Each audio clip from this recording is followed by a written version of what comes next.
That's an easy question for me to answer because I can tell you the exact moment that I wanted to become an astronaut. My father was in the military, and we at that time lived in Fort Campbell, Kentucky, when Alan Shepard launched for his first flight in May of 1961. It was early in the morning, we were in our PE class, and back then our teacher had her transistor radio, and we were all crowded around her and listened to him talk with mission control. And I have no idea why, but at that moment I decided I wanted to be an astronaut. I wanted to go do that too. But I had no idea how to go about doing that. All the other astronauts at that point were male. They were all test pilots, and it didn't seem like a very realistic goal. And so as time went on and I decided to go into medicine, I started to think, well, maybe someday there'll be a space station and I can be a doctor on a space station. And then just found out very fortuitously from a friend that NASA was looking for people not only to be pilots, but to be mission specialists. Applied and was actually in the first group of women interviewed, along with Shannon and Ray. We were in the same interview group, which I thought was pretty astounding that 3 of the 6 of us were in the same interview group. So that was how I decided I wanted to become an astronaut. And years later, we were flying T-38s and we were on a flight up to Toronto, and we stopped to refuel in Fort Campbell, Kentucky. And it was just a really neat feeling to land at the same place where I remembered exactly where I wanted to become an astronaut. Well, when I was a young girl, it was a long time before there was such a thing as a space program in either America or Russia or wherever. But I wanted to explore, and I wanted to grow up and explore, whatever hadn't been explored before. And then, as I read more books about, the different people that had been explorers and what had been explored, then I got real worried. I thought, you know what? By the time I grow up, there's not going to be anything left in this world. I mean, this was a real traumatic experience. But about the same time, then I started reading science fiction. I found some science fiction books, and I was reading that, and then it dawned on me. I thought, wow, I can grow up and be an explorer of space, because surely by the time I grow up, there'll still be someplace left to go that you can explore. Well, and so then that, sort of set in, and then building up, there was a lot of, and remember this was before the internet, of course, and you just had a few magazines that you could read, but there were a lot of talk about the United States, doing international studies about the Earth and the atmosphere, and they're going to have a rocket, and I read about, a rocket scientist out in New Mexico actually launched a rocket, and I thought, wow, that is so cool.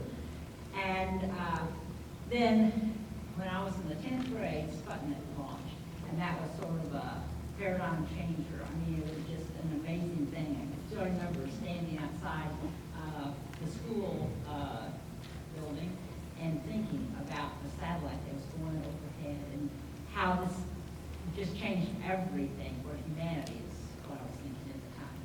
And so then, I thought, wow, this could be something. Maybe I can go from this explore space. Well, and I still remember the day that Time magazine came out with 7 astronauts on it, the original 7, and of course they were all male. And it just really cut to the core because, I mean, and I thought, so space is going to be exclusive for male. Of course, everything else was exclusive for male at that time, too. I mean, it was just amazing. I even wrote a letter to Time magazine, and I said, what is this? Why are there women on it? And they said, they actually answered the letter, and they said, Time, maybe there will be. But then I can still remember the exact place I was. I was in the lab. We were doing estrogen receptors, and I was sitting there waiting for the reaction to go through, and I was thumbing through Science magazine, and there was an article saying NASA was going to have a new group come and fly the shuttle, and because the laws of the land had changed, they were going to include females. And I thought, wow, that's so neat. And so I went home and I told my husband, I asked my husband, I said, hey, how about if I apply? Would that be okay? And he said, sure, go ahead. And so I did, and about 2 or 3, a few months later, there was another article about the selection, and they said, and we've already got 48 applications in. And I thought, wow, my application's one of them. But, and then life went on from there. Well, I remember the days that Anna and Shannon are talking about, and I remember I was almost 10 years old, October of 1957, when my father said, come on out in the backyard, I have something important to show you. And we watched Sputnik blink across the sky, and I didn't know what it was, and he explained it was a Russian satellite, the first thing that had gone into orbit. And he said something important to me. He said, you're watching the beginning of a new era. It's called the space age. And I asked him, do you think people will go there someday? Perhaps those of us with a little bit of gray hair remember Buck Rogers on television, where people went into space on rockets, but it was kind of like science fiction. And my daddy said, yes, they probably will. And I said, Daddy, do you think I might be able to go there someday? And he said, yeah, baby, I bet you will be. So, what an inspiration to receive as a young girl from a father who had the confidence in me to encourage me to pursue whatever I needed to pursue to follow that dream. And so that went with me, as Shannon and Anna mentioned, as we watched the space race with Russia continue, how we stopped our school programs in order to watch the launches and to see all the wonderful things. I think one of the things that I was particularly impressed by was the study of human beings in space. I did a science project, I think in the 8th grade, about, there was a Life magazine article of nice pictures about all the dire things that would happen to humans when they went into space.